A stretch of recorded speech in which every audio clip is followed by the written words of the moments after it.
Jésus. Je veux qu'on acclame encore le roi des rois. Celui qui est Dieu. Celui qui est Seigneur. Éternel Dieu. Au nom de Jésus-Christ. Seigneur, je bénis ces moments. Le Dieu de l'archibishop Coutinho Fernando. Je me prosterne devant toi. Et je me confie devant toi. Que moi je diminue et que toi seul croisses. Parle à ton peuple. Accompagne ton peuple. Toi qui as dit, je suis le chemin. Nous ne voulons pas nous mettre hors de ces chemins, mais nous voulons marcher sur ces chemins. Saint-Esprit, aide-nous au nom de Jésus-Christ. L'Église dit Amen, Amen, Amen. Amen. Amen. Amen. On acclame le Seigneur très fort. Je vous salue au nom de Jésus-Christ. Je salue Papa Bishop John. Je salue Maman Adeline. Je salue tous les pasteurs, tous les anciens, tous les diacres, tous les papas, toutes les mamans. Je salue tous les jeunes. Je salue même les enfants. Alléluia. Amen. Soyez bénis au nom de Jésus-Christ. Le Dieu que nous prions, c'est le Dieu du relèvement. Je salue aussi nos amis qui viennent de la France. Je salue nos amis qui viennent de la France. Je salue aussi nos amis qui viennent de la Belgique. Soyez bénis au nom de Jésus-Christ. Est-ce qu'on peut les acclamer pour qu'on les accueillir?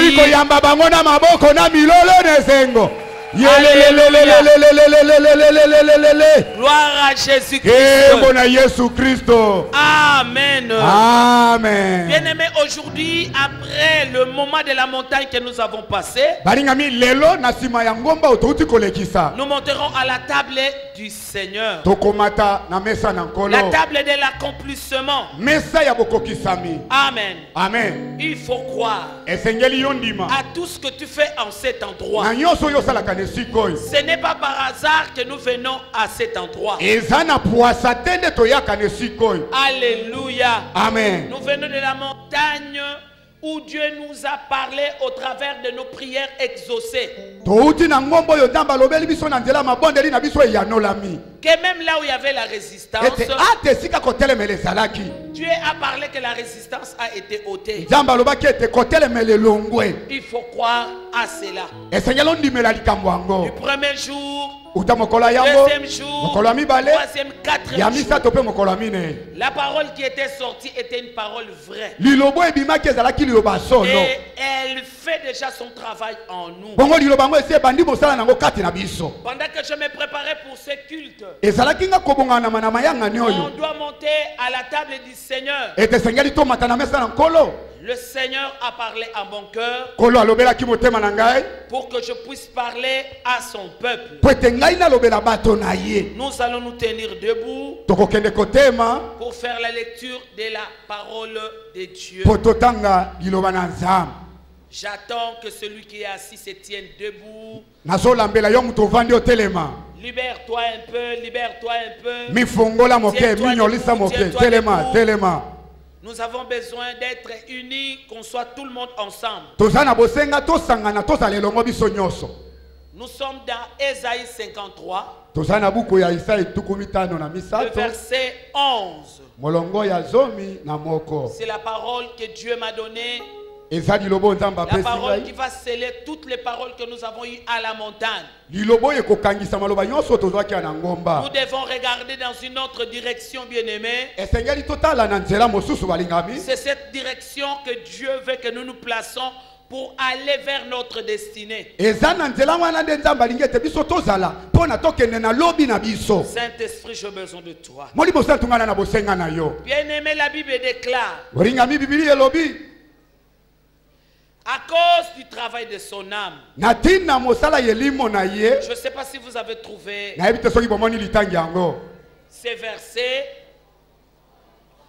en Ésaïe 53, verset 11. Ésaïe chapitre 53, verset 11. Je crois que je ne me suis pas trompé. Ésaïe 53, verset 11. Amen. J'ai travaillé toute la nuit pour que cette parole vienne ici. Ésaïe 53, verset 11. Amen. Amen. Écoutez ce que l'Esprit dit à l'armée de victoire. À cause du travail de son âme, il rassasiera ses regards.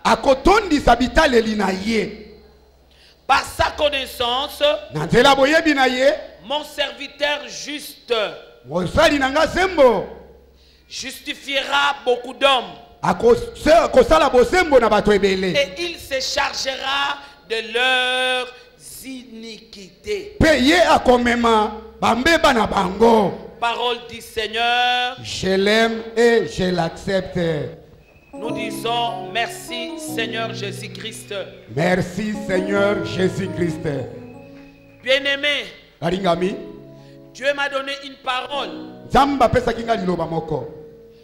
La parole qui va nous aider à monter à la montagne. Le Seigneur a parlé du travail. Lorsque nous lisons la Bible, la Bible déclare, le travail procure de l'abondance. Alléluia. Amen. Que celui qui ne travaille pas ne mange pas. Amen. Amen. Est-ce que vous êtes d'accord avec moi? Bien-aimé, vous savez, lorsque vous lisez Daniel, vous verrez que Daniel, même là où ils étaient, chez eux en Juda, ce n'était pas une petite famille. C'était parmi les familles nobles qu'on avait choisi pour les amener à la cour du roi. Donc ce n'est pas quelqu'un qui vient chez le roi parce qu'il n'en a pas. Mais c'est quelqu'un qui est entré au roi parce que déjà, c'était déjà une bonne famille. De par sa famille à Juda. Et lorsqu'ils viennent en captivité à Babylone, c'est comme ça qu'on va choisir ces jeunes garçons Daniel et ses compagnons. Et les trois amis de Daniel. Mais bien aimé, ce qui m'étonne moi, dans ma foi, et c'est ce que le Saint-Esprit aussi accompagne, le travail spirituel que Daniel et ses compagnons ont pu faire. C'est-à-dire, ils pourront se dire, maintenant que nous nous trouvons ici en captivité, ça devient difficile de vivre. Ça devient difficile de vivre. Parce que c'est un pays étranger. Mais bien aimé, même dans le pays étranger, Daniel et ses compagnons, la Bible nous dit qu'ils sont restés fidèles. Fidèles à la loi de leur Dieu. Là où il a été dit pour eux. Oh Saint-Esprit. Vous n'allez pas vous prosterner devant d'autres dieux. Ils avaient la connaissance. Ils ne pouvaient pas se prosterner devant d'autres dieux. Même devant le roi. Le roi qui va demander aux amis de Daniel. Voilà la statue, elle est là. Adorez la statue. Adorez ce que le roi a placé. Et puis le problème va passer. Non, bien-aimé. Il y avait un travail. Il y avait un travail. Un travail spirituel qui va aussi se matérialiser. Leur non était non. Et leur oui était oui. Ils sont restés fidèles à leur Dieu. Ils n'ont pas changé d'état. Parce qu'ils ont des problèmes. Je dois faire ceci, cela pour trouver du travail. Ils n'ont pas changé d'attitude. D'ailleurs, ils ne voulaient même pas se compromettre avec le mets du roi. Ils ont demandé, nous voulons prendre des légumes. Et vous verrez qu'on va bien se comporter. Bien-aimé, je te rassure que c'est le spirituel qui bénit le matériel. Alléluia. Amen, amen. Mais pour nous, nous aimons le matériel. Nous travaillons pour le matériel. Mais nous ne travaillons pas pour le spirituel. Alléluia. Amen. Jésus-Christ notre Seigneur a travaillé. C'est ce que nous venons de lire. À cause du travail de son âme, Jésus-Christ s'est présenté au ciel comme Dieu. Bien-aimé, comment il faut sauver le monde? Comment il faut gagner le diable? Dans le ciel, la Bible dit qu'on ne trouvera personne. Même pas le 24 veillards. Même pas les 4 êtres vivants. Même pas Gabriel.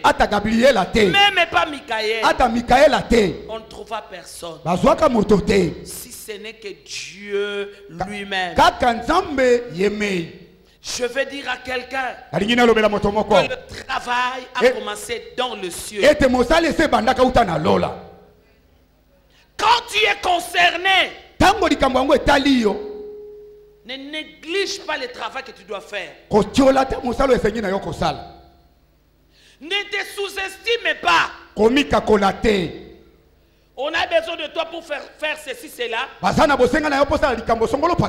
tu dis que je ne suis pas prêt. Il faut me prévenir une semaine à l'avance.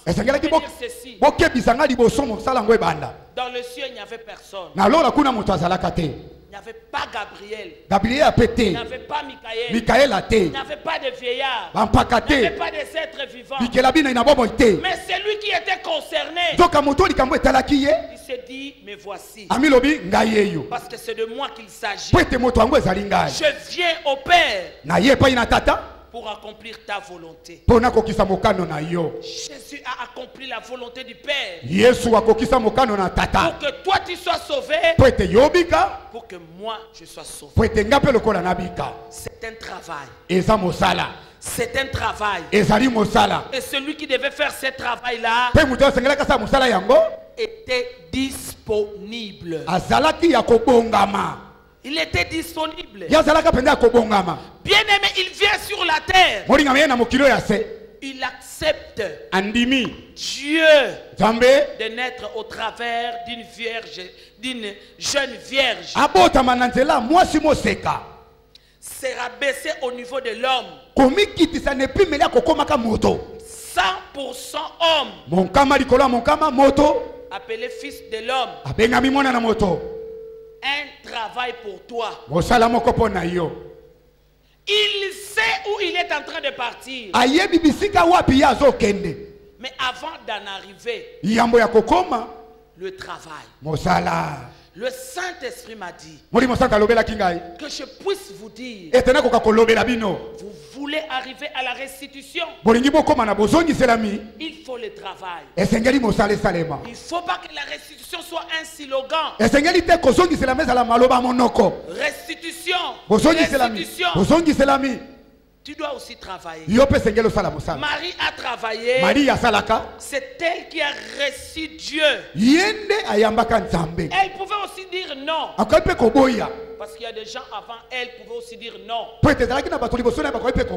Dieu a essayé avec la famille de Noé. Lorsqu'ils vont sortir, ils veulent aller au ciel. Alléluia. Amen. Dieu va les confondre. Bien-aimé, il y a eu plusieurs hommes que Dieu voulait utiliser, mais n'ont pas pu accomplir leur mission. Dieu a trouvé une jeune fille disponible malgré son état. Elle était dans un état, elle était fiancée. Elle était dans un état en Israël, une jeune fille doit être vierge. Elle était dans un état où elle devait risquer son mariage. Elle a pris ses risques. Marie a accepté aussi le travail. Jésus est venu sur la terre. Il a accepté de travailler, de se faire homme 100%. Il pouvait venir Dieu, parce qu'après il viendra comme Dieu. Mais là il était venu comme sauveur. Il s'est fait 100% homme. Quelle humilité. Alléluia. Amen. Afin de pouvoir sauver l'homme. À cause du travail de son âme. Dieu a vécu sur la terre. Il a mangé comme mangent les hommes. Il dormait comme dorment les hommes. Bien aimé, Dieu, il est Dieu. Il n'a point de commencement. Il n'a point de fin. Mais à cause de toi, il a accepté de faire le travail. Est-ce qu'on peut acclamer Jésus-Christ?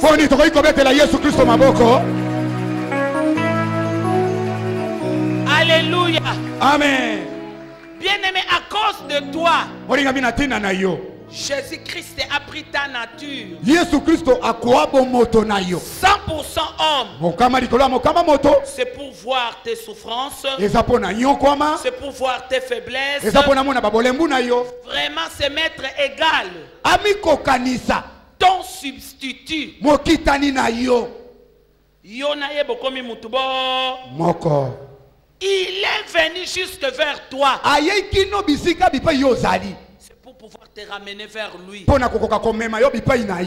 Le travail. Le travail nous prépare à aller au Saint-Esprit vers notre destinée. Est-ce que je parle à quelqu'un? Alléluia. Amen. Il pouvait rester au ciel, donner des ordres aux anges, comme il a donné à Gabriel. Quand il y a résistance, il envoie Michael. Directement la réponse descend. Mais Dieu t'aime. Il a fait son travail. Il a vécu sur la terre, bien-aimé, pendant 33 ans. C'était pour toi. Jusqu'à la mort. à la mort de la croix. C'était pour toi. Il a fait le travail. Il a accepté l'obéissance. Ce n'était pas pour les animaux. Ce n'était pas pour les arbres. Mais c'est pour toi qui es en face de moi. À cause du travail de son âme. Jusqu'à ce qu'il puisse mourir pour tes péchés. Et il va ressusciter pour te justifier toi. Qu'est-ce que toi tu attends? Alléluia. Amen, amen. Le Seigneur m'a dit de pouvoir te dire, tu dois travailler ta restitution. Tu dois travailler ton repos. Il faut le travail. Tu dois travailler ce que tu veux. Tu ne peux pas rester comme ça. Dieu m'a exaucé. Je croise les bras. Le travail. Le travail, bien-aimé, t'emmènera à ta destination. Le travail va même changer ton obéissance. Et le kotolobi tika. Travail pour osala nini otika. Sinon tu es spectateur.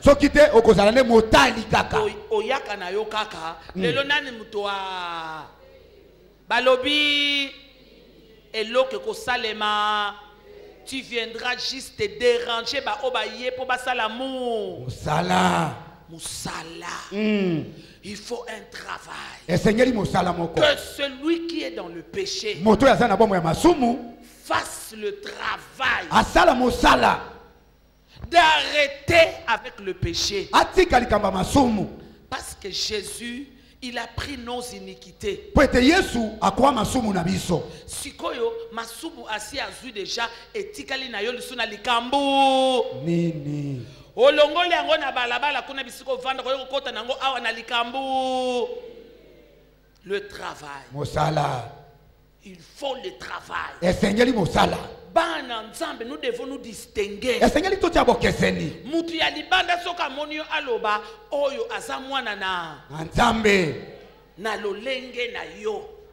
Elobeli na yo dans ton comportement qu'on voit que musala ezo salema bisika mutamesana ko swana na balabala bakoma komona koma mutu ya ba shalom apesa ka memba o ba bi shalom tapesa ka bango shalom parce que je fais le travail de shalom partout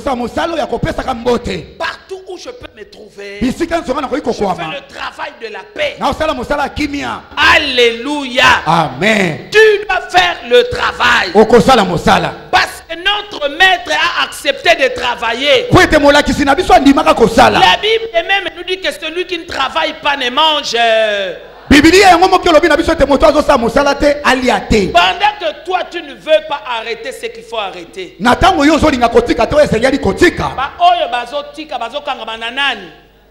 Dieu va le bénir.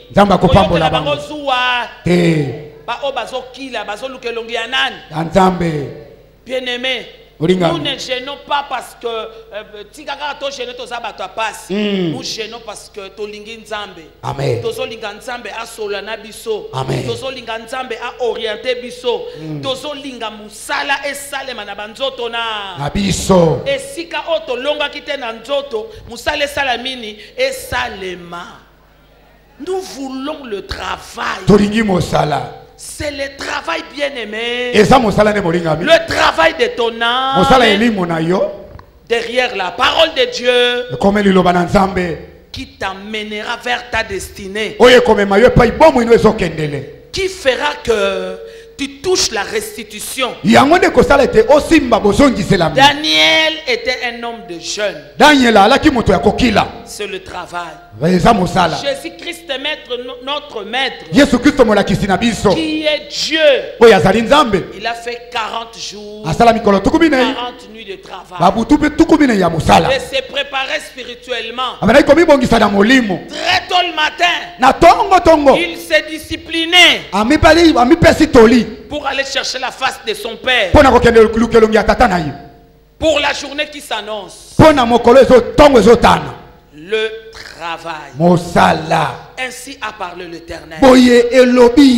Tu dois travailler maintenant sur toi-même. Biloko ebele, il faut osala musala ya kotika. Yo oyebi ke loko ne eza ya mabe. Sala musala ya kosala nini natika. Ce koyiba eza mabe, je dois faire un travail. Alléluia. Amen. La Bible déclare, le juste tombe. Le juste tombe 7 fois. L'Éternel le relève. Mais tu dois être ensemble avec Dieu pour le relèvement. Amen, amen, amen, amen. Amen, amen. Le travail. Le travail doit se faire. Il faut croire que après que j'ai prié, même si après la montagne je n'ai pas vu, je travaille ma foi. Même ma façon de parler change. Parce que c'est le travail que je dois faire. Même ma façon de réfléchir change. Alléluia. Amen. Pourquoi? Parce que je viens de la prière. Anne, après le temple, après être au temple, après qu'elle ait passé du temps devant la présence de Dieu, avant c'était comme une femme ivre à cause de ses problèmes. Mais lorsque l'homme de Dieu a parlé sur elle, elle dit, je ne suis pas ivre. Ne regarde pas ta servante comme ivre. Ce sont les douleurs de mes problèmes. L'homme de Dieu va dire que le Dieu des cieux te donne la paix et qu'il t'exauce. Alléluia. Amen. Qu'il te donne la réponse à la prière que tu lui as faite. La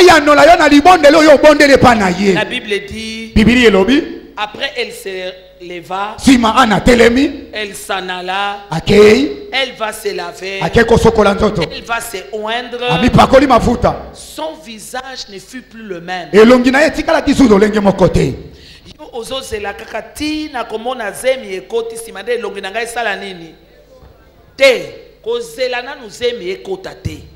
Yo deja elongi sala nini ebongwana ke ndenge na komi boy na sa deja na ba mapasa bazo sala nini bato bakomona lokola liboma yo yebisa nzambe nazo sala liboma parce que na ndimeli ko sala musala. Le travail. Mosala. Le travail. Mosala. Alléluia. Amen. Le travail va t'amener vers ta destinée. Mosala comme mayo pa ya lobi na yo. Je parle à quelqu'un qui yo moko ko sala nini musala.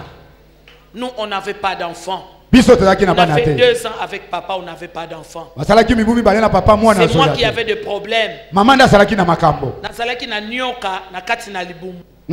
Nyoka e melaka makila ya bana. Moye ozwa zemi. Ezate. Mais papa n'a pas regardé à tout ça. Papa tala makambo wana te. Il m'a acheté des poupées. Asombelinga bana popi. Il m'a acheté des poupées. Asombeli bana popi mi bale. Et il m'a laissé des poupées au salon. Atielinga bana popi mi bale na ndako. Pendant que moi je lui disais bazolo bana ye. Wapi? Awi bana ndena memelio. Bango wana. Ngabite ngana sana bezo ba poupée te. Bana popi te. Nazali so mwana mukete pona za. Bana popi. Papa lobi bana no. Bango wana. Loba le travail. Le travail. Kotiola alliance au Québec somba na ville te. Yoka. Kotiola nini ya mwana, comment nous avons appelé ça? berceau. Berceau, ozoke ne kosoma na kotiola ngo. Te. Kotiola pe téléphone ko bengela mutu te po oluka otuna boni musala nanga kotiola te. Il faut croire. Yesengeli ndondima. À cause du travail de son âme. Natina musala yelimo na ye. Je dois maintenant travailler. Ngesengeli na sala. Je dois mettre ma foi en action. Na sala la kondima na ngai. Ngana mona ki ba poupée, musala na nzamba mona Bana. Effectivement na bota na ngonga oyo mwasa botaka. Te. Bana nanga nyonso. Banda liboso ti Na suka. Nzamba botsanga bongo. Amen. C'est pourquoi je crois au miracle. Tala tinanga na ndimela kabikamo. Famille nanga batiaki nga na bota. Te. Mais mobali ya ba abongo la situation oyo batia po na destinée na ngai. Amen. Lelo na koma bana mama. Mine. Voilà. Le travail. Mosala. Le travail. Mosala. N'aie pas peur de ces sida là. Kobanga bokono na sida te. Toi tu es différent. Yo za kokesana. Toi tu arriveras à destination. Yo kokoma ne sike sengelo koma. Batebele bazo bala na basida bazo botape. Oui. Ngolu na nzambe zo sala nini? Toi ton cas est différent. Yo likambo na za kokesana na bango. À cause du travail de son âme. Natina mosala yelimo na ye. Nous ne pouvons plus être dans la honte. Tokoki sute kozala na soni. N'accepte plus. Kondima bindimela te. Nous ne pouvons plus être dans l'opprobre. Tokoki sute kozala na kosambwa. Soki kamba mabe tika. Siko komi na komi bulongo na nani na nzambe. Yesu Christ asi asala musala, ngai pe fona sala musala. C'est comme ça que nazolanda Yesu. Amen. C'est comme ça que destiné nanga ekozala ya malam. Amen. Tu dois travailler. Yo sengelo sala. Lorsqu'on ne travaille pas, que celui qui ne travaille pas ne mange.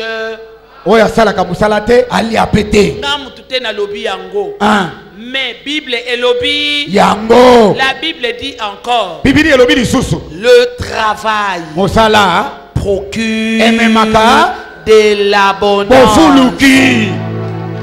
Est-ce qu'on peut acclamer le Seigneur? Travail. Sala. Travail. Sala mosala. Tu dois travailler.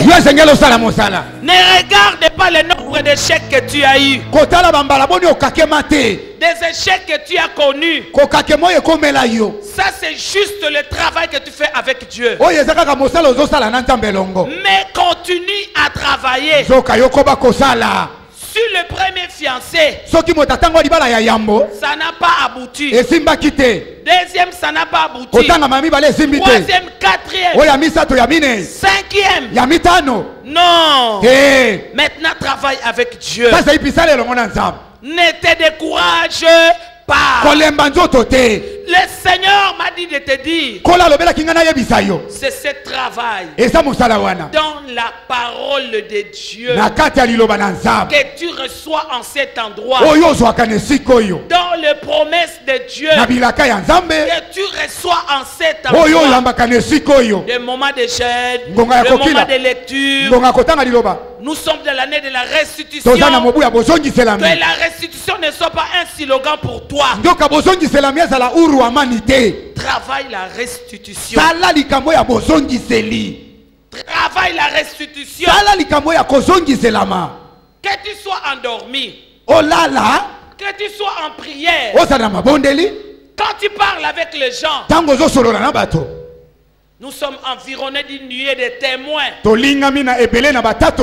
Le ciel nous observe. Sarah te posera la question. Toi, Sarah te posera la question. Toi, tu as quel âge? C'est rien. Moi, c'était en 90 ans que je suis arrivé vers ma destinée. Que j'ai vu la gloire de Dieu. Mais l'ange est venu pour réanimer Sarah. Une année avant que cela puisse s'accomplir. Parce que bien aimé, tu dois avoir le rêve. Sans rêve, il n'y aura pas de restitution. Bundana bandoto. Amen. Placez bandoto ya kitoko na bomo ina. Na yo. Au nom de Jésus. Nzambe mutapambolaka. Amen. Nzambe mutatombolaka. Amen. Nzambe alokotaka eloko eza na se. Yoka. Azo matisango. Apesi yango. Tina. Travail. Travail tes rêves. Travail tes rêves. Tu dois être visionnaire. Merci Saint-Esprit. Tu dois être visionnaire. Non. Pendant que tu respires, il faut croire que Nzamba Zananan. Il faut le travail. Il faut être visionnaire. Ce n'est pas parce que naza mwana mwasi lokola naza na ndeko mobali te yango fina ngai faut suka kaka. Boye. Ba oyo na Bible 3 filles bazalaki na vision. Balobi likambo na biso loi moyen emela biso. Exacté. Tokende kaka pa ya oyo asala loi alukela biso solution. Et non pas que la vie son problème. Bakenda ke pas Moïse pas que le problème.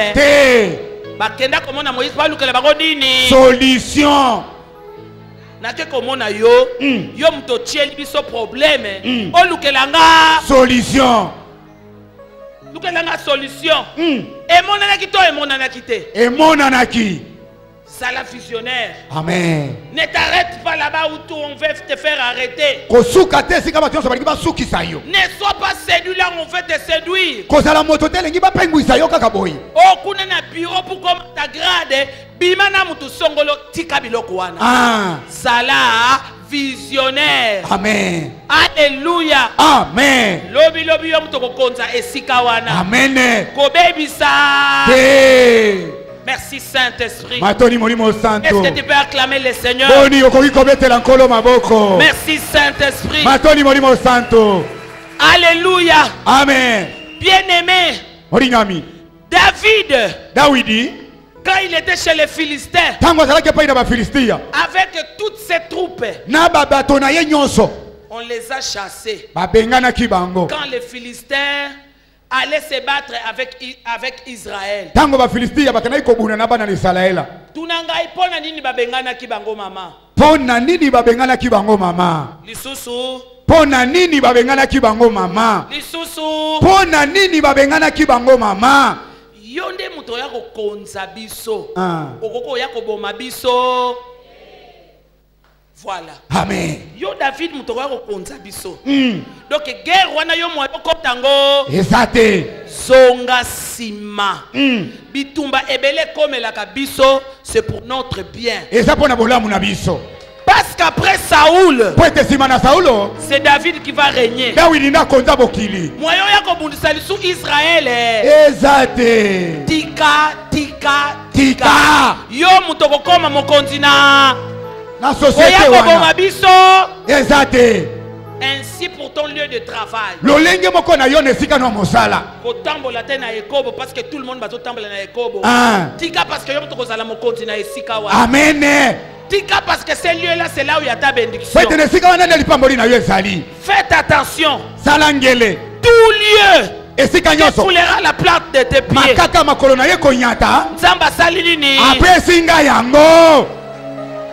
Dieu te donne cet endroit là. Alléluia. Amen. Oh Saint-Esprit. Aide-nous à travailler. Nous voulons mettre non là où il faut mettre non. C'est le travail. Nous voulons mettre oui là où il faut mettre oui. Il faut travailler. Lelo ata au monde loko zate. Keba. Yo mutoza mutabilaka. Amen. Alléluia. Amen. Je dis à quelqu'un que tu es différent de tous ceux-là qui ont échoué. Yo zamutabilaka. Alléluia. On y attaque esika pamba. Au nom de Jésus. Travail. Sala.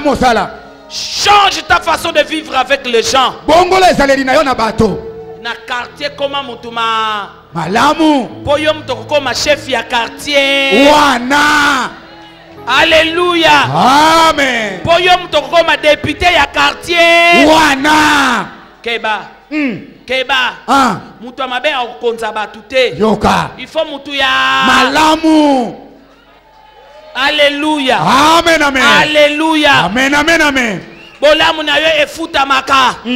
Oh, je parle à quelqu'un. Je parle à quelqu'un. Bolamu na yo efuta maka. Amen. Bolamu na yo ekofuta yo. Amen. Dieu voit ton travail. Dieu voit ton travail. Comment Saoul a nyokola David mwana batu. Pona iloko nzamba pesiye mwana wana anyokwama pene pene na kufa. Mais David a son selema be atamuke. C'est comme qui dirait ngande mutu ya nako sala mabe okukufa na ndenge na yo moko ngana ko yakofanda na ndenge ya nzambe. Reçois la grâce de Dieu. Reçois la grâce de Dieu. Oh Saint-Esprit. Bongisa bisika ovandi. Amen. Bongisa bisika ovandi. Amen. Oh zamutu na bilaka. Amen. Oh zamutu na bilaka. Amen. Bongisa na mobali na yo. Amen. Bongisa na mwasi na yo. Bongisa na bana na yo. Amen. Bongisa na belle famille na yo. Amen. Bongisa na famille na yo. Amen. Oh zamutu ya bilaka. Bongisa na ndeko no bokuta na awa na église.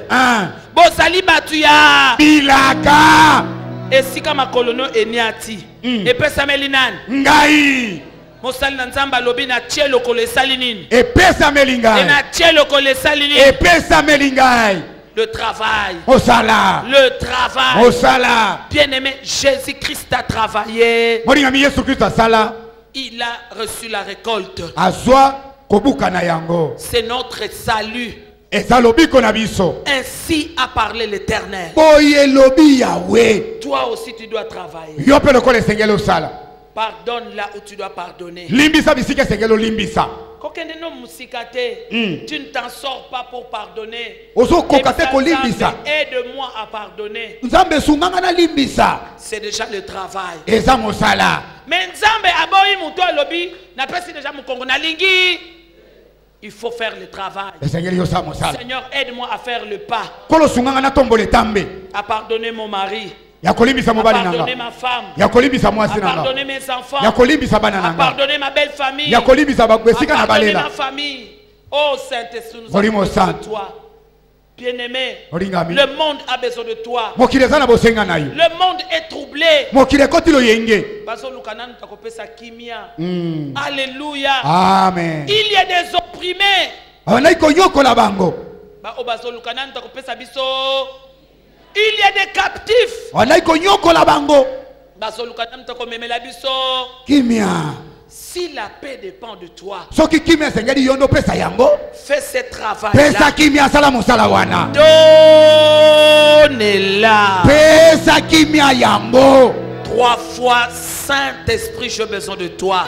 Saint-Esprit, j'ai besoin de toi. Amen, amen. Saint-Esprit, j'ai besoin de toi. Amen, amen. Saint-Esprit, j'ai besoin de toi.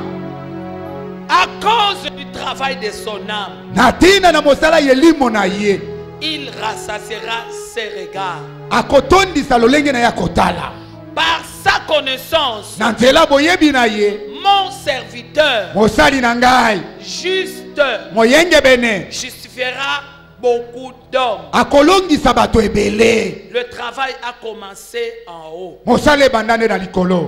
Le travail est descendu sur la terre. Jésus-Christ est arrivé vers sa destinée parce qu'il a obéi. Bien-aimé, sois obéissant.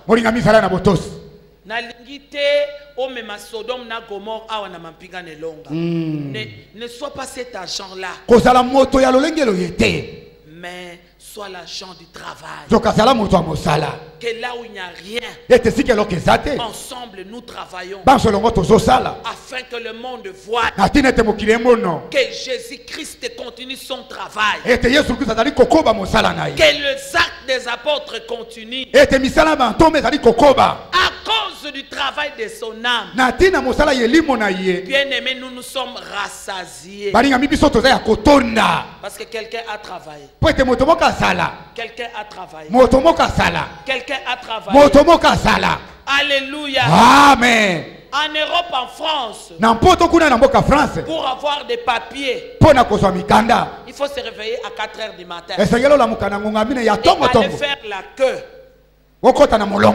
Bien aimé, pendant que moi j'étais ici, papa était en exil. Il s'est dépouillé. Il s'est dépouillé. Fernando. Il faut il était obligé pour sa maison de travailler. 4 heures du matin, la mouki, ça l'appelle la queue. Sima muninga, tiba koyamba yo. Amen. Pendant que biso awa tozo bina, tozo pumba, tozo sala makambo. Ye kuna zo sala nini? Bien aimé ngana kenda poto, ona kenda kosaye la queue wanate. Ona la mouki la 4 heures du matin wanate. Un homme a travaillé.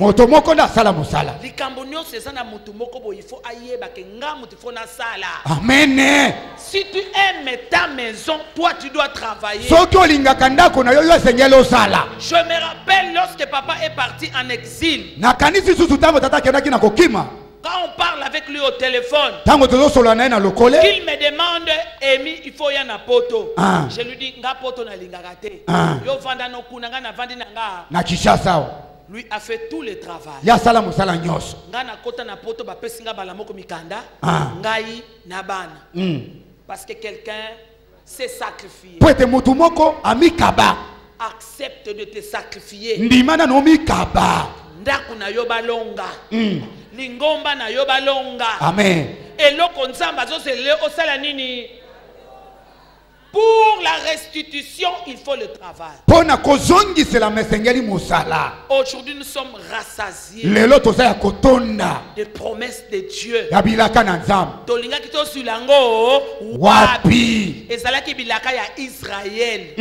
Lelo komi ya mutu nyoso. Parce que Yesu abikisa mutu nyoso. Loba eza musala asalaki. Eza musala asalaki. Loba oya asalaka te aliaka te. Oya asalaka te aliaka te. Si tu ne travailles pas, soki yo kosala te, bien aimé, un peu de paresse, un peu kola la pongi muke nini boye sali nini, pauvreté kosala nini. Eko kanga yo.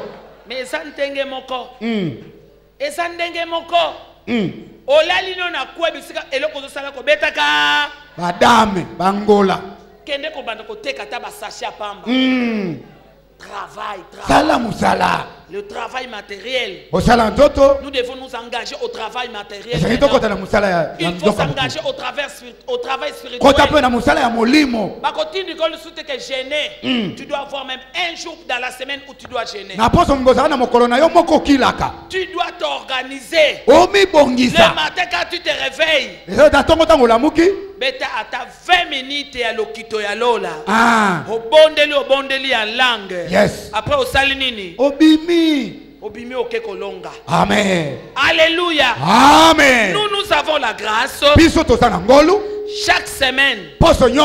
Du lundi au vendredi. Le culte matinal en cet endroit. 6h à 7h. Pour les qui n'a yo, aussi dose na yo la journée. Journée mobimbe bon raté salé. Ebongi. C'est le sacrifice. Alléluia. Amen. Tu dois travailler. Tu dois travailler. 11h. Alors ozozela nani batini bongo ngo biloko te non. Muto alinga longa azola muka 6h asi asalini. Alamuki. Asi asalini. Asalamuki. Parce que tu as des programmes que tu dois noter. Moi, c'est parfois quand je suis en prière que le Saint-Esprit me donne des choses qu'il faut faire. Je peux travailler très tard dans la nuit. 3h du matin, 4h du matin. C'est des moments de prière. Yes. Alléluia. Amen. L'ange a parlé à Gabriel. Mayele. Yanan. Ya Daniel. Amen. Otika ki goyi wana. Soni na yo bien aimé. Muke ba pesa ka yo moyo longa. Exacte. Yambalo kende ko kamusa bato. Amen. Ata na 10,000 francs. Yesu asana bobo inga boko pe. Nazana bomo. Il faut olaksake osamolongi. Amen. Amen. Amen. Arrête d'être un éternel dépendant. Tika kotalela kaka kabato libela na libela. Sungangai. Bana ifo bazonga. Lasi. Sungangai. Nanda kutosane loko. Ya koliate. Sungangai.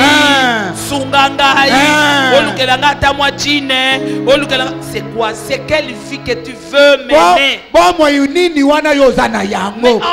Tango zo salaboye eza accumulation soni likolo ya soni nani mutakolongola soni na vie na yo. Alléluia. C'est le travail. Eza mosala. C'est le travail. Eza mosala. Prends-toi en charge. Mikwa yo moko na mokumba. Prends-toi en charge. Mikwa na mokumba yo. Oyo zo senga baza banzambe. Te. Baza pe batu lokola. Lokola yo. Le travail. Mosala. Le travail. Mosala. Le travail. Mosala. Le travail procure de l'abondance. Mosala me makabo fuluki. Kolala kolamuka mbongo na ekota te salini. Ekoti. Merci Seigneur. Matoni kolo. Merci Seigneur. Matoni kolo. Bien-aimé. Moringami. Dieu te ramasse là-bas à la boue. Nzamba lokoto na poto. Mais tu ne restes pas là-bas. Otika le sukunate. Yemta zwaka mutu indigent azuye. Azo salani abandi ko salani kotombola. Yes. Pour qu'il paie salini. Et kamwe. Les gens sont étonnés. Batu ba kamwe. Yo pe na lingi nzamba lokotayo. Amen. Il rassasiera ses regards. Akotondi sa kotala na ye. Nous sommes rassasiés. Biso toza kotonda. Po mutu moko akufa. Yo pe ozali kondi bota. Na yo. Bat bazane sengoto bazane sengote. Bazane sengo. Regardez-moi aujourd'hui, je suis contente. Parce que papa a fait un travail pour moi. Nazana document nanga. Bien aimé na kotambola mokili mo. Mobimba. Nazane sengoto nazane sengote. Ozane sengo. Il rassasiera leur regard. Akotondisa bitaleli na ye. Bozaba tunabilaka. Parce que quelqu'un a travaillé. Voilà pourquoi toi aussi tu es appelé à travailler. C'est le travail. Le travail spirituel. Dans la promesse de Dieu. Dans les promesses de Dieu. Dans la parole de Dieu. Dans la confession de ta foi. Dans les changements de vie.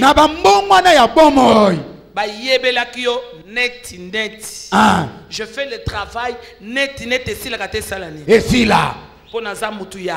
Bilaka. Na kumisaka ki net te. Il faut et salanini. Et si là. Je dois changer ma façon de se comporter à l'église. Songi te nanda kunanzam. Yoka. Alléluia. Amen. Ba faux témoignage te nanda kunanzam. Atatola lokuta pona bato. Loba likambo oyo yebi kokosa likambo. Te. Ba division te nanda kunanzam. Alléluia. Amen amen. Bien aimer le travail. C'est la volonté que toi tu dois mettre maintenant. Tu dois faire le pas.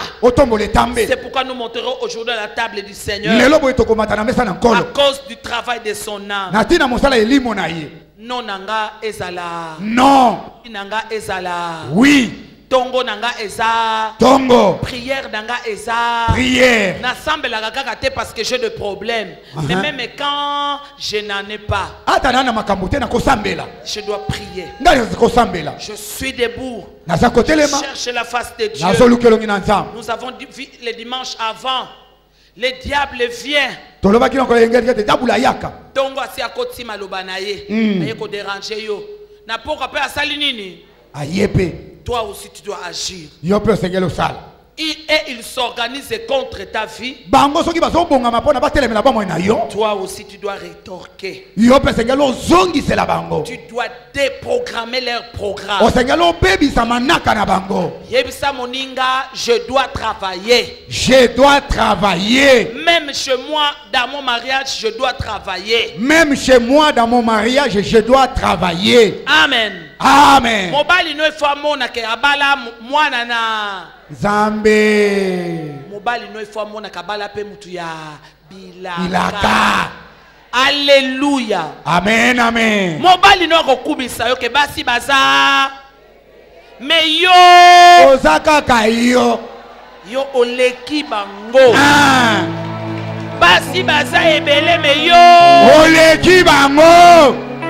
Lokumu ekokoma.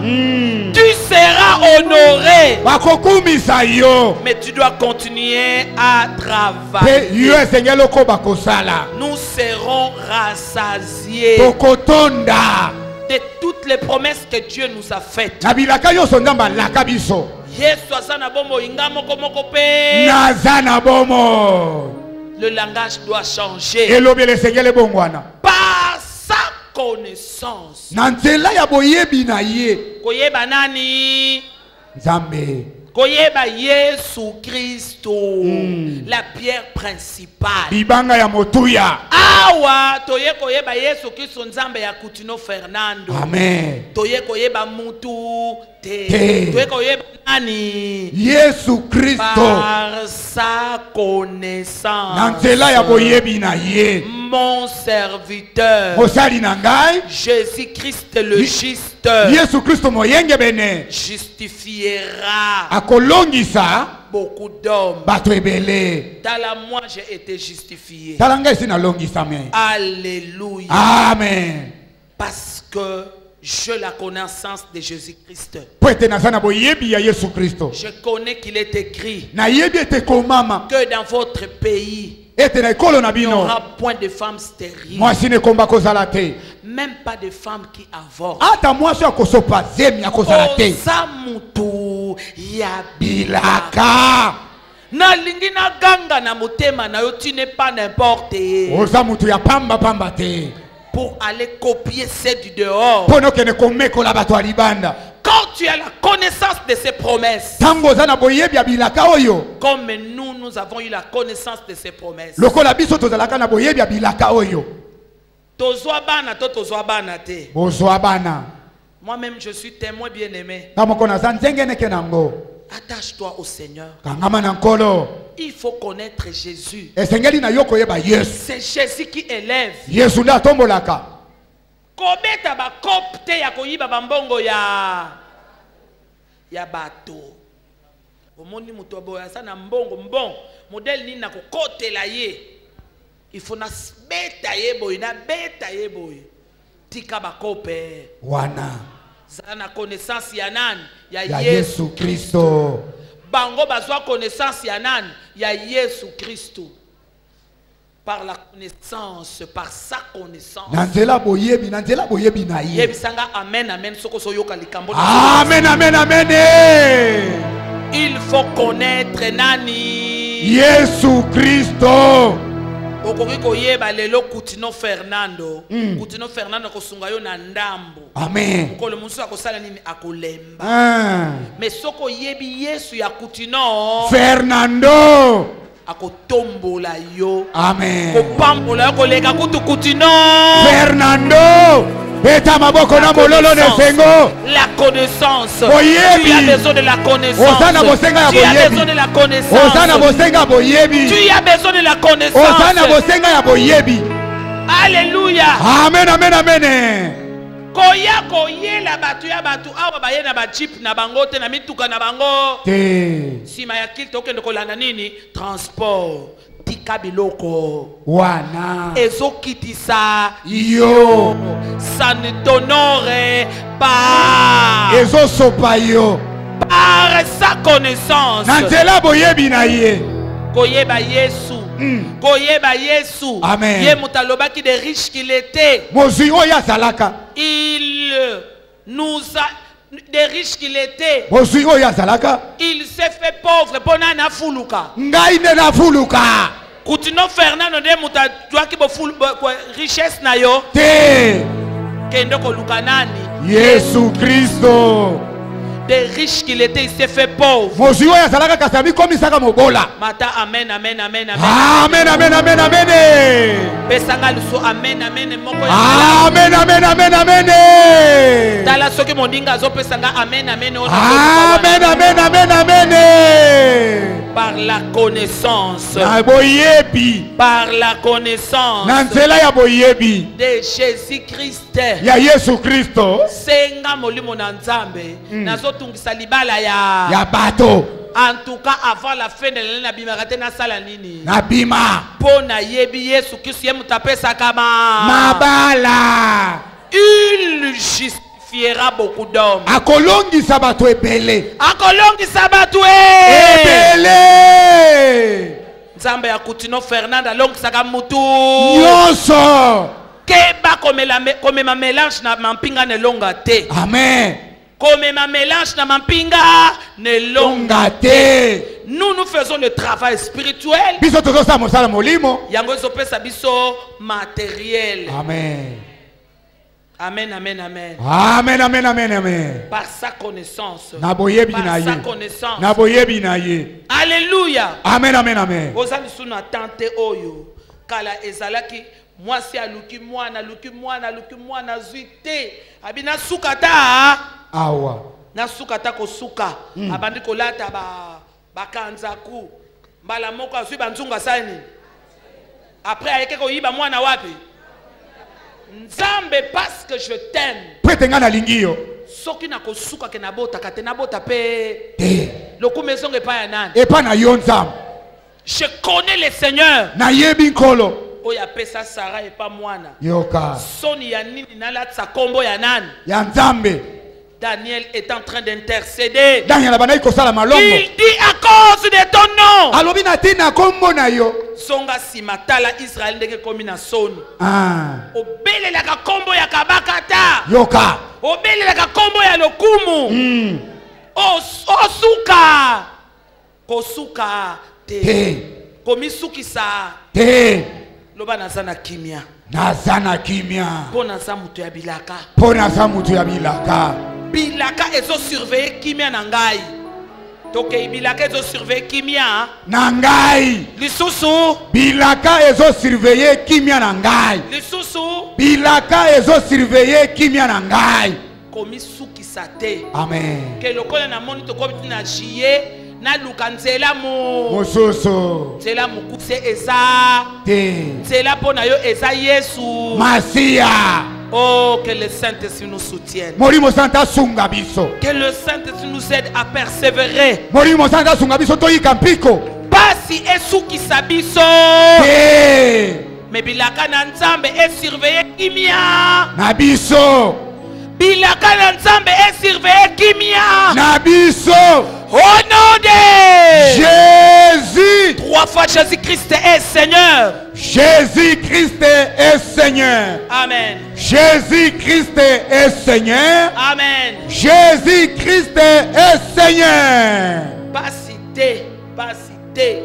Kosuka te pona pasi. Kosuka te pona soni.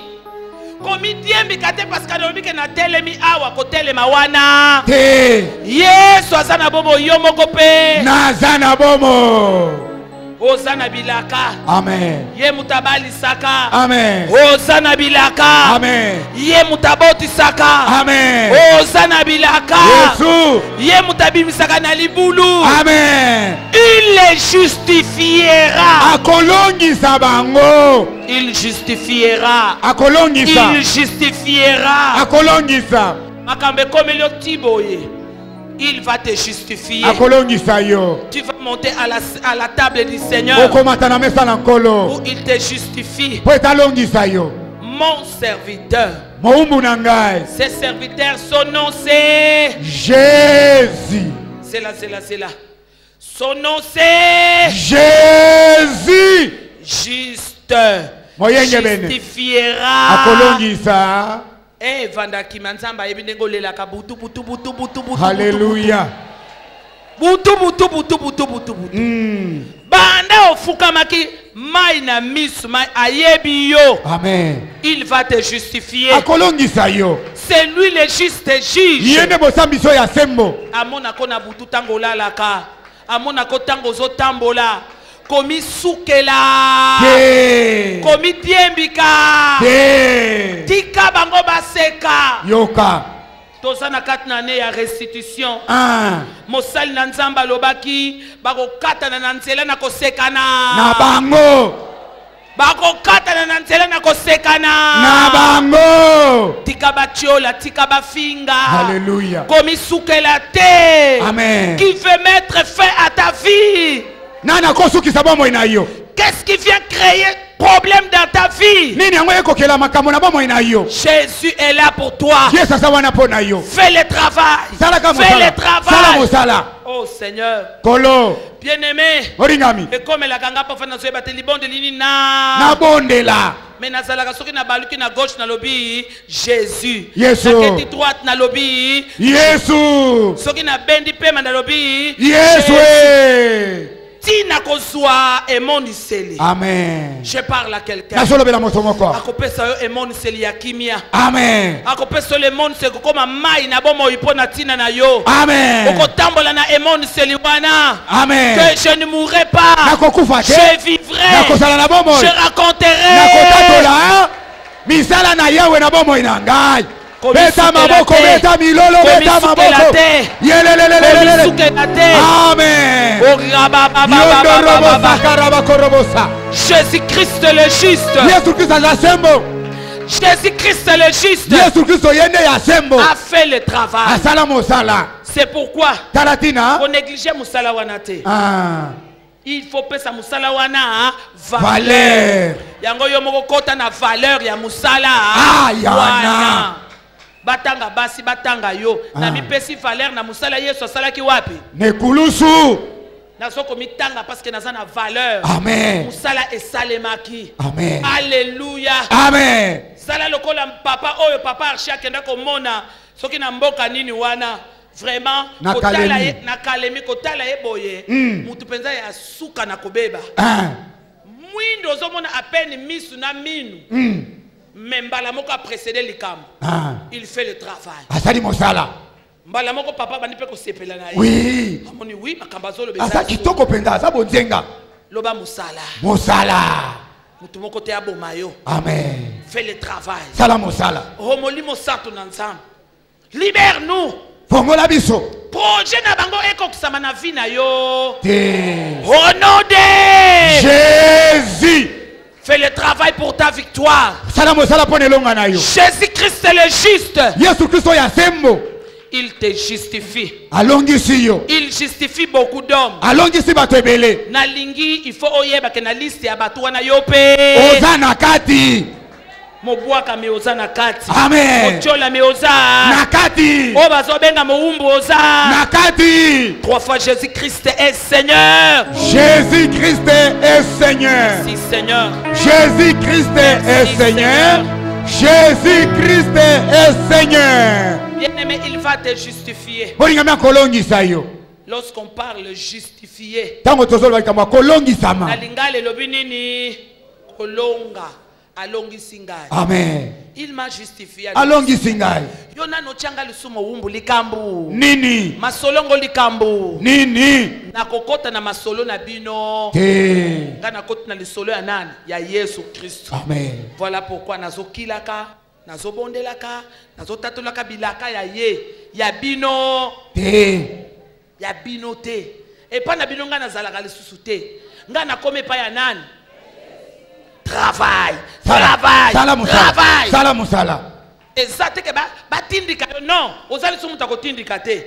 Okomi mutu ya musala. Oh molimo na nzambe. Change ton regard. Bongole taleri nayo. Travaille ton regard. Salela lolenge na kotala. Travaille ton entendement. Salela koyoka nayo. Travaille ton cœur. Salela motema nayo. Travaille ta marche. Salela tambo eli nayo. Alléluia. Amen. Nous sommes rassasiés à cause de Jésus. Et quand toi aussi tu travailleras, tu seras aussi rassasié. Et tu auras aussi de l'abondance. Amen. Oko sepela. Osamutuya bilaka. Bat bakolinga batsa la fausse prophétie likolo na yo. Esa prophétie na yo. Oyo nzamba lobi po na yo ekokisamaka te esali nini. Ekokisami.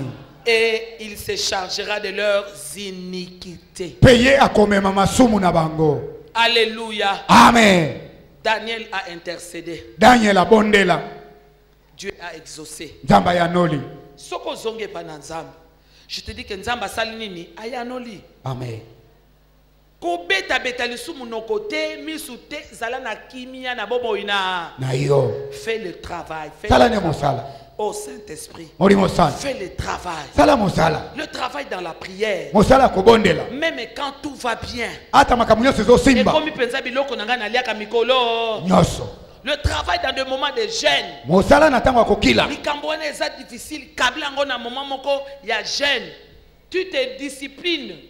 Tu te sacrifies. C'est le travail. C'est le travail. Tongo yona ulamuko keko luka. Dieu va t'accompagner. Sois fidèle à tes dîmes. Sois fidèle à tes libéralités. À tes offrandes. Le travail. Le travail. Parce qu'il a enlevé nos iniquités. Bien-aimé, c'est cette vision que l'ange a voulu que Daniel le comprenne.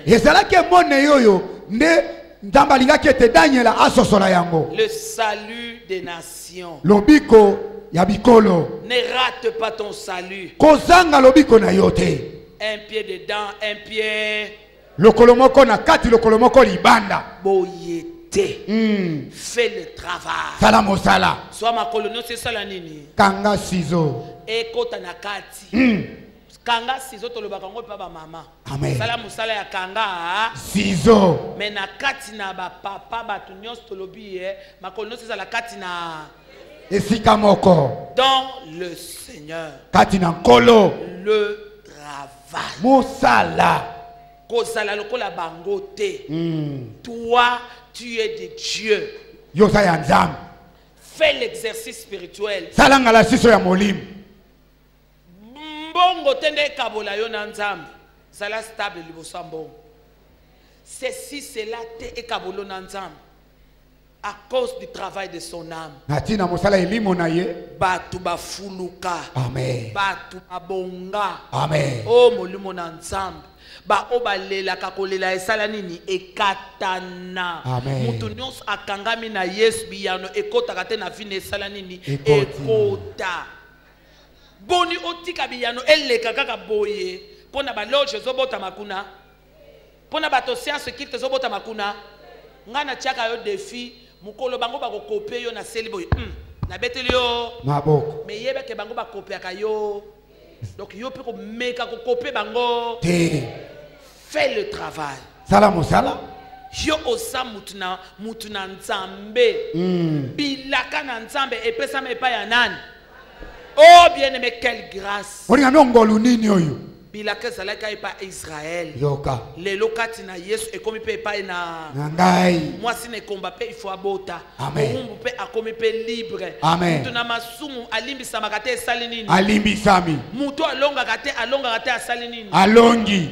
Bien-aimé, change ton regard. Change les pensées de ton cœur. Change ta marche. Bien-aimé. Amen. Proclame les promesses de Dieu sur toi. N'attends pas que mutuse yako loba po na tina na yo. Mena musala elinko loba ngamo ko fona sala nini na loba. Amen. Na koti na chambre, na koti na ndako, na koti makambo contraire, da koti na chambre na kangi na bi papa yo lobaki. Yes. C'est ça le travail. Bien-aimé, na tia yo au défi. C'est ce qui t'amènera à ta destinée. Umela na koloba kitoko likolo na yo. Amen. Umela ko Amen. Amen. Kila bondela. Amen. Sala oye molimo na nzamba azosenga osala. Amen. Au nom de Jésus. Que Dieu bénisse ces paroles d'amour. Au nom de Jésus. Nous sommes debout là où nous sommes. Aujourd'hui, nous avons parlé du travail. Il y a des choses auxquelles je dois me mettre au travail pour abandonner. Et des choses je dois me mettre au travail pour les exécuter. Bien-aimé, élève tes mains. Prends conscience. Souscris-toi. Musala. Amen. Musala. Amen. Bible le musala ne fulu kisaka mutu. Limbisa bisika ko limbisa. Amen. Sunga bisika ko sunga. Amen. Dans la parole de Dieu. Tatola bilaka. Yes. Ndima bilaka. Amen. Ata batunyo sbakeyo tikali yomoko. C'est possible. C'est possible. À cause du travail de son âme. Il rassasiera ses regards. Batu na bilaka. Nyonso atia likolo na biso. Amen. Il faut tosala ya kotonda. Amen. Par sa connaissance. La connaissance ya nan Yesu Christo. Soki na yebi ye. Lelo biso batosanga ki bana. Ba famille ba bongisa obota te po vanda pe na libala ngo pété. Lelo nazana bana. Amen. Parce que moi et mon mari nous connaissons Jésus. Dans votre pays il n'y aura point de femmes stériles. Yesu alonga nyoka o ezalaki kati nanga. Amen. Alonga bilakeli mabe o libota nanga etia likolo nanga. Ba monike na bota mi mwana mwasi ba yeba étoile nanga. Abito to bebisa ye avant na kimena libala te. Mais la connaissance de Jésus-Christ m'a libéré. La connaissance de Jésus doit te libérer. C'est cette connaissance qui t'amènera à ta destinée. Qu'est-ce que tu veux faire de ta vie? David a lobaki na kosimba mopakola bina nzambe te. Parce que yende mutako kamba kuna. Donc nakende ko bebisa kuna te parce que moi je suis le bon berger. Nga naza mobateli malamu. Amen. Ata brebi nanga moka kozwa masasi nanga te. Accomplis de bonnes œuvres là où tu es. Salami salama malamu te siko yozali. Misala no malamu memon sama awa na lingomba. Misala malamu memon sama même na misika musala. Amen. Toyoka témoignage no que même au travail bokoyeba kaza mwana nzambe. On ne sait jamais. Toyebi te. Aujourd'hui tu as la révélation. Lelo za nemone. Sala bolamu. Amen. Bolamu e bomba makate. Parce que tu connais Jésus. Tu connais Jésus. Oyebi Yesu. Kobebi sa nyonso te. Amen. Tu dois avoir une cité de refuge. Wana toli papa archi apesaka nga. Amen. Lui emi bisika nyonso babebisaka te. Il faut ozalaka bisika ya kokimela. Biso to uta baboloko to uta makambe belé. Il faut se faire une cité de refuge. Komi lukele sika na komi kimelela. Ke awa ebebaka te na bebisaka te. Molimo na Nzamba sunga. Amen. Et ye mutalongoli masumu na biso nyoso. Nini lusu etikali kosumu kalisusu. Te. Il a dit à cette femme va. Alobaki na mwaso kende. Elle ne pêche. Pe kosumu kalisusu te. Molimo na Nzamba tombola maboko likolo. Prends conscience. Yeba penda makambango. Du travail que tu dois faire. Ya mosalo esengelo sala. Je mélange travail spirituel et travail matériel. Na sangisi mosala molimo na mosala biloko mokili. Prie bien-aimé là où tu es. Olinga mi bondele siko zali. Aide-moi Seigneur. Sunganga nkolo. Aide-moi. Sungangai. Après que j'ai proclamé cette parole. Simananga kosakola liloba oyo. Que cette même parole s'accomplisse en moi. Lilobo yo pe eko kisame pananga. Le travail. Mosala. Le travail spirituel. Mosala molimo. Et le travail matériel. Pe mosala biloko mokili. Na molimo nazo sala. Na sa mutu ya kondima. Amen. Na sa na mutu ya kondima la bilaka ya nzambe. Amen. Na kangamika na bilaka nzambe. Ata na moni nyonso ekoti molili. Na banga molili wana te. Amen. Oh molimo na nzambe. Yes. Na banga molili oyo te nazo mona liboso na ngai. Hallelujah. Parce que kokisaka toujours bilaka. Amen. Na sa mutu ya bilaka. Bilaka na nzambe e éclairer nzela na ngai. Amen. Na banga te. Yes. Na misukela te. Bato balobi ke na suki. Amen. Nzambe, je me confie à toi. Nami bonze pa na yo. C'est ce travail que je dois faire. Mosala ngana na lingi. Munganga lobi ke likambango esili. Je me confie à toi. Nami bonze pa na yo. Même bato na tchela ki motema. Balobi tolingi lisusu awa te. David reprit courage. David a zongela kimpiko. En s'appuyant sur l'Éternel. Même les rois sur qui il comptait. Même sa troupe sur laquelle il comptait. Il déclare. David reprit courage. En comptant sur l'Éternel. Yem ta okoma roi en Israël. Amen. Lobi na yo pambola yango. Yes. Parce que ça malamu liboso na nzambe. Amen. Lobi na yo ko bebi sango sikoyo te. Alléluia. Ko bebi sa sikoyo te. Amen. Ko bebi oh molimo na nzambe. S'il te plaît. S'il te plaît. S'il te plaît. Je m'engage. Je m'inscris. Je m'inscris. À accomplir la parole de Dieu. À vivre dans la parole de Dieu. Atanga imoko. Nakolanda Yesu.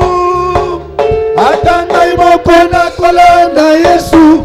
Atanga imoko nakolanda Yesu. Nakosoma nyasi pate. Atanga imoko nakolanda Yesu. Atanga imoko nakolanda Yesu. Atanga imoko nakolanda Yesu. Nakosoma nyasi pate. Nyonso na sima Yesu liboso. Nyonso na sima Yesu liboso. Nyonso na sima Yesu liboso. Nakosoma nyasi pate. Au nom de Jésus. C'est lorsque quand David est resté seul qu'il a pu s'organiser. Le m'élevé bien-aimé. N'aimez pas David. Tobongisi basi na biso, tobongisi ba na biso à cause de lui. Merci Seigneur. Sois seul. Pour Oluka Yesu. Amen. Osala responsable. Amen. Ya lobi na yo. Amen. Avec Jésus. Na Yesu longo. Quand toi tu vas gagner. Tango yo kolonga. Tu feras gagner tout le monde. Okolongi sabato nyos. Oh Seigneur. Kolo. Élève les mains. Tombolani maboko. 3 fois Saint-Esprit. Saint-Esprit. Je me confie à toi. Saint-Esprit. Je me confie à toi. Saint-Esprit. Peut-être que tu traverses des moments de turbulence. Tango mosusu lole kabatango abambonge. Olobi na suki. Na telemi awa. Olobi la mort m'est préférable que la vie. Na sepela ta na kufa ke nazala na bomoy. Donc sous 3 fois Saint-Esprit. Saint-Esprit. Je me confie à toi. Saint-Esprit. Je me confie à toi. Saint-Esprit. Bien-aimé. Oringami. Fais comme David. Sala lokola David. Il reprit courage. Azongela kimpiko. Reprends courage ce matin. Zongela mpiko na tongo alelo. En s'appuyant. Nakoyeka maka. En l'Éternel. Et pas ina Yahweh. Et 3 fois Jésus-Christ est Seigneur. Jésus-Christ est Seigneur. Je m'appuie en toi. Jésus-Christ est Seigneur. Je m'appuie en toi. Jésus-Christ est Seigneur. Les fiançailles viennent de se rompre. Kaka boye kaka. Oso comprendre tena sala nini na bandela wat. Appuie-toi. Yekama. Appuie-toi. Yekama. De ce que zalaki ya yo te. Appuie-toi. Yo yekama. Tu te sens une personne inutile. Inutile. Quel rôle que je joue awa? 3 fois Jésus-Christ est Seigneur. Jésus-Christ est Seigneur. Je m'appuie en toi. Jésus-Christ est Seigneur. Je me confie à toi. Jésus-Christ est Seigneur. La Bible dit qu'il reprit courage. Reprends courage. Reprends courage. Que cette parole te lave. Que cette parole te défende. Que cette parole combatte à ta faveur. Yoko bunda lisusu te. Amen. Poyo osana bolembu. Amen. Meniloba ozuna tongo na lelo ebunda pona tina na yo. Amen. Osoko mitala omilobi. Banguna na ngai basingi nga baza ebele. Et ils sont nombreux. Bango baza ebele. Ngana sana mutu te. 3 fois que Jésus-Christ est Seigneur. Jésus-Christ est Seigneur. Tu es ma force. Jésus-Christ est Seigneur. Tu es ma force. Jésus-Christ est Seigneur. C'est lui le chef de cette armée. Il a quitté les cieux. C'est pas un ange qui a quitté les cieux. Nous savons plus que Gabriel. Nous savons plus que Michael. Son nom c'est Jésus. Les mains à moitié levées. Son nom c'est Jésus. Nous avons plus que les anges. Il a quitté le ciel. Il m'a demandé que ce matin que je vienne te rassurer. Qu'il a fait le travail. Et toi aussi fais le même travail. Entre dans ses promesses. Proclame-le. Roi qu'il a porté toutes tes iniquités. Cher Saint-Esprit, glorifie le nom de Jésus. Merci pour le miracle qu'il nous accorde. Merci pour le relèvement. Merci pour le relèvement. Toi qui as donné à David l'encouragement. Encourage-nous ce matin. Au nom de Jésus-Christ. Et accorde-nous la victoire et la restitution au nom de Jésus-Christ. Makolonayo. Yes. Makolonayo. Nzamba lobi ngande mokonzi ya makolonayo. Amen. Tambola na banzela nanga. Amen. Je sens des sensations entre mes mains, mes pieds. Makolonayo, makolonayo. Amen. Nzamba lobi azana bosenga ya makolona. Nangai. Kabanyo se pa ya nani? Ya Nzambe. Pesanyo se pa ya nani? Epa ya Nzambe. Corps, âme et esprit. Il a besoin de toi. Fais le travail de te donner aussi à lui. Oh Saint-Esprit. Bitumba o eza bitumba na yo te. Ye asi abunda yango. Ye mutazo rassasier biso. Amen. Bilaka asi atika. Amen. Yonde lokota. Il va te rassasier. Parce qu'il nous a déjà rassasiés. Nous disons merci Seigneur Jésus-Christ. Merci Seigneur Jésus-Christ. Le main levé, tu es debout. Fais cet exercice de consécration.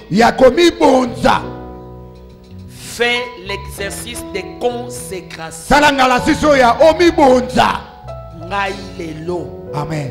Corps, âme et esprit nanga. Na bonti yango epa ya nani. Kamba yango na mokanu na sala libondi lisiko. Sois responsable. Une autre personne ne le fera pas à ta place. Corps, âme et mon esprit. Merci Saint-Esprit. Je me donne à toi. Je me confie à toi. Au nom de Jésus-Christ.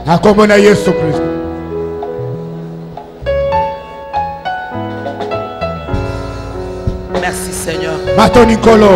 Me voici. Mais voici, prends-moi en charge comme âme et esprit. Je veux travailler avec toi. Pierre a travaillé toute la nuit. Jésus n'était pas là. Il n'a rien pris. Mais après Pierre dit, mais sur ta parole, sur ta parole, je me donne à toi corps, âme et mon esprit. Je jetterai mon filet ce matin. Yahweh. Alléluia. Je jette le filet ce matin. Je jette le filet ce matin. Je jette le filet ce matin. Je travaillais toute la nuit. Je jette le filet ce matin. Sur ta parole. Sur ta parole. Sur ta parole. Je crois au miracle. Je crois à la restitution. Je jette le filet ce matin. Au nom de Jésus-Christ. Merci au Pessinga Ibana. Amen. Merci au Télémissi Santa Mobali Nangai. Amen. Merci au relevé le Daku Nangai. Amen. Seigneur, merci au relevé ministère Nangai. Amen. Au relevé Mampinga Nelonga. Amen. Papa, merci. Nous avons jeté les filets. Nous avons jeté les filets. Babo baba la kate babali. Amen. Babo babo takate baboti. Amen. Sangu malamu eteyami. Amen. Babo bakoti libre. Amen. Babo bazalaki na solution te bazu solution. Alléluia. Au nom de Jésus-Christ. Nous avons jeté les filets. Nous avons jeté les filets sur ta parole. Nous pardonnons là où il faut pardonner. Nous recevons les pardons là où il faut recevoir les pardons. Nous donnons les pardons là où il faut donner les pardons. Nous arrêtons là il faut arrêter. Et nous nous engageons là il faut nous engager. Au nom de Jésus. 3 fois Amen. Amen.